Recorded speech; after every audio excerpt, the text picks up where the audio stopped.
Wise अपराल खपण सिलसिलो जारी है। Pakistan Peoples Party chairman Bilal Bhutto Zardari की हिदायतुनि ते पाकिस्तान पीपल्स पार्टी के MNA ऐं जनरल सेक्रेटरी लेडीज़ विंग सूबाई सिंध ڈاڪٽر مھرين भुट्टो पारां NA 204 जे समूरे बचाव बंदन जा दौरो कयो। ڈاڪٽر مھرين भुट्टो गाड़ी मोरी बचाव बंद, उलरा जागीर बंद, 0 पॉइंट बचाव बंद, लाखा लांडी बचाव बंद, खल आबाद राधी देरो, कचो सगियूं बचाव बंद ऐं ॿियनि हिसास बंदन जो दौरो कयो।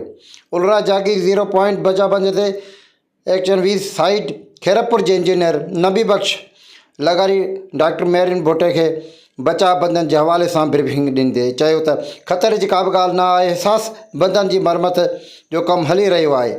MNA ڈاڪٽر مھرين भुट्टो चयो त चेयरमैन बिलाल भुट्टो ज़रदारी समूरे सिंध में हिदायतुनि जारी कयूं आहिनि त तमाम चूंडियल नुमाइंदा पंहिंजे इलाइक़नि में रही बंदन जो मुआइनो कंदा रहनि, फौरी तौर ते इतलाउ ॾियनि।